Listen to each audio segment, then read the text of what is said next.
First line நேயர்களுக்கு வணக்கம். இப்போது நம்ம என்ன பார்க்க போகிறோம் அப்படின்னா, ஹவுதிகள் மீண்டும் ஒரு மிகப்பெரிய தாக்குதலை அமெரிக்க போர்க்கப்பல் மீது நடத்தியிருக்கிறார்கள் என்பது தான் அதிர்ச்சிக்குரிய செய்தி. அந்த காட்சிகளோடு நீங்கள் பார்க்க போகிறீங்க. அந்த காட்சிகளை பிரிட்டன் மீடியா ஒன்று வெளியிட்டிருக்கு. அந்த காட்சியில் நான் போடுறேன். அதுக்கு அடுத்து என்ன அப்படின்னு பார்த்தீங்கன்னா, இன்னொரு முக்கியமான விஷயம், சர்வதேச நீதிமன்றத்தில் பாலஸ்தீனியர்களுக்கு ஆதரவாக வழக்கு தொடுத்தது யாருன்னு பார்த்தீங்கன்னா சவுத் ஆஃப்ரிக்கா. அது உங்கள் பலருக்கும் தெரிந்திருக்கும். சவுத் ஆஃப்ரிக்கா இந்த வழக்கில் வெற்றி பெற்றுருச்சு. அதாவது உலகமே வெற்றி பெற்றுருச்சு இஸ்ரேலுக்கு எதிரான்னு சொல்லலாம். இஸ்ரேல் கொதித்து போயிருக்கிறது. நான் ஆக முடிஞ்சதை பார்த்துக்க, நான் எதுவுமே கட்டுப்படவே மாட்டேன் உங்களுக்கு அப்படின்ற ரேஞ்சில் நெத்தன்யாகு பேட்டி கொடுத்ததையும் சர்வதேச நீதிமன்றம் அளித்த தீர்ப்பையும் வீடியோவோடு நம்ம தான் ஃபஸ்ட்டு வெளியிட்டோம். அதையும் நீங்கள் பார்த்துருப்பீங்க. ஸோ இந்த நிலையில் என்னென்னா 2 வீடியோ நீங்கள் இன்றைக்கி பார்க்க போகிறீங்க. ஒன்று ஹவுதி இல்லை, இந்த தாக்குதலில் ஹவுதி இல்லை, ஏமன் அரசே ஈடுபட்டிருக்கு அப்படின்னு சொல்கிறாங்க. அதாவது ஹவுதிகள் ஏமனில் உள்ள ஒரு குழு. ஆனால் ஏமன் அரசே அதோட எல்லையை நோக்கி கொண்டிருந்த அமெரிக்க போர்க்கப்பல் மீது ராக்கெட் வீசி தாக்குதல் நடத்தி அது தீ பற்றி எரிந்திருக்கிறது. அது சிறிய மிகப்பெரிய இந்த விமானம் தாங்கி கப்பல் கிடையாது, போர்க்கப்பல், ரைட்டுங்களா? போர்க்கப்பல் அது ஒரு வகை கப்பல்.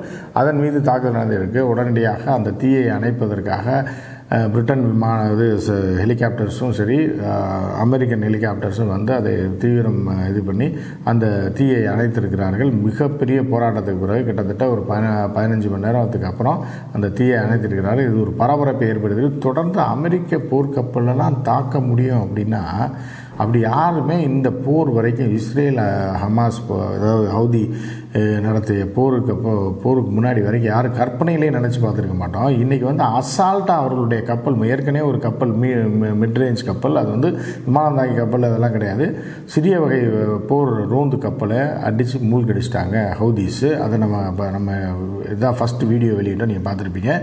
இப்போ 2வது ஒரு கப்பல் மீது தாக்குதல் நடத்தினாங்க, பிரிட்டன் கப்பல் மீது தாக்குதல் நடத்தினாங்க. ஜஸ்ட் மிஸ்ஸில் லேசாக பிடிச்சி அணைச்சிட்டாங்க. இப்போ 4வதாக அமெரிக்க கப்பல் மீது பயங்கர தாக்குதலை ஏமனே நடத்தியிருக்கு, ஏமன் விமானப்படையே நடத்தியிருக்கு. ஸோ அந்த காட்சிகளை நீங்கள் பாருங்கள்.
இதுதான் அந்த காட்சிகள். அதாவது அமெரிக்க போர்க்கப்பல் 4வது கப்பல் இப்போ அடி வாங்குறது.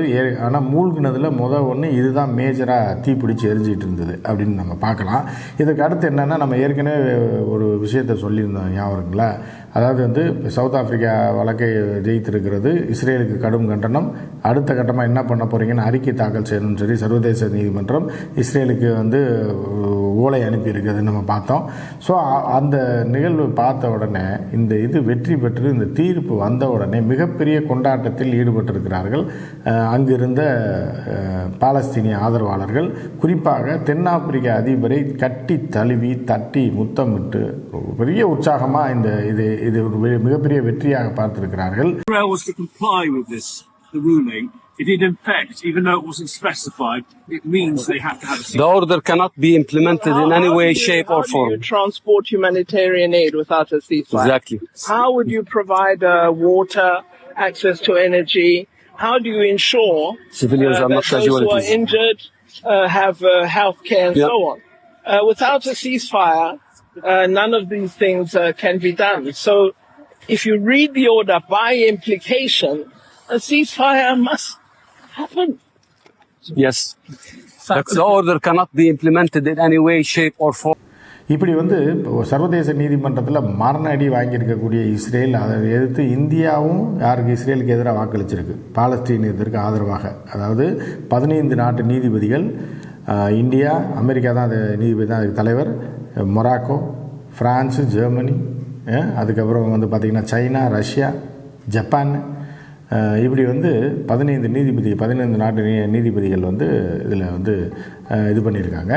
ஸோ இதில் வந்து வெற்றி பெற்றிருப்பது மிகப்பெரிய வெற்றியாக பாலஸ்தீனியர்கள் பார்க்குறாங்க. ஏன்னா என்ன தான் அடங்கலைனாலும் ஏற்கனவே அடி மேல் அடி வாங்கி அடி மேல் அடி அடித்தால் அம்மி நகருன்ற மாதிரி அடித்து இஸ்ரேலை காலி பண்ணி ஒரு பக்கம் ஹவுதிஸ் பொருளாதாரத்தை ஒன்றும் இல்லாமல் ஆக்கி இஸ்ரேல் பொருளாதாரத்தை வீழ்த்தி அவர்களை மிகப்பெரிய கடனாளியாக மாற்றியிருக்கிறார்கள். அமெரிக்கா அதே மாதிரி ஈரான் என்ன சொல்லியிருக்குன்னா, அமெரிக்கா மட்டும் ஒரு செகண்டு நாங்கள் தலையிடலைன்னு மட்டும் சொல்லட்டும், ஒரே நாளில் இஸ்ரேலை காலி பண்ணிடுவோம், ஒரு 2 நாள் கூட இஸ்ரேல் தாங்காது, முடிச்சிடுவோம் இஸ்ரேலை. ஆனால் அமெரிக்கா பின்னாடி வந்து சப்போர்ட் பண்ணுதுன்னு சொல்லியிருக்காங்க. ஸோ இப்படிப்பட்ட நிலையில் பொருளாதாரத்திலே வீக்காகி ஒரு 3 நாளில் வந்து ஹமாஸை ஒழிச்சு மண்ணோட மண்ணாக்கி எல்லாத்தையும் துரத்தி விட்டுருவோன்ற இஸ்ரேலில் இன்றைக்கி எவ்வளோ 12 நாட்கள் ஆகிருக்கு. ஒரு மண்ணையும் ஒரு புள்ளையும் பிடுங்க முடியல அப்படின்ற மாதிரி நம்ம பார்க்குறோம். எனவே தொடர்ந்து எல்லா விதத்துலேயும் அடி வாங்கிட்டு இருக்கு இஸ்ரேல் அப்படின்னு நம்ம பார்க்குறோம். அவர்கள் கப்பல் போக்குவரத்து நின்று போச்சு, விமான போக்குவரத்து நின்று போச்சு. ஏன்னா அவர்கள் வரக்கூடிய அத்தியாவசிய பொருட்கள் கூட வரல, மருந்து பொருட்கள் வரல, அவர்களுக்கு தேவையான கேளிக்கை பொருட்கள் எதுவுமே வராமல் முடிஞ்சு போன இஸ்ரேல் இன்னும் அடுத்தடுத்து தோல்வி முகத்தை கண்டுக்கிட்டே இருக்குது. ஆனால் இன்னும் வந்து நாங்கள் கடைசி ஹமாஸ் ஒழிக்க வரைக்கும் விட மாட்டோம்னு சொல்லி உலகத்தில் நடக்காத காரியத்தை இன்னும் பேசிகிட்டே இருக்காங்க. அப்போ என்னென்னா, அந்த மக்களை பூரா அவர்களே அழித்து அவர்களே மண்ணுக்குள் போட்டு புதைக்காமல் நெத்தன்யாகு விட மாட்டார் மாதிரி தோணுது. நெத்தன்யாகு விரைவில் போயிடுவார், இந்த ஜனவரி எண்டுக்குள்ளேயே அவரை தூக்கிடுவாங்க. ஏன்னா ஒரு காபந்து அரசு, அதாவது ஒரு கூட்டணி அரசாங்கத்தில் குழம்பு வச்சு தான் இருக்கார்.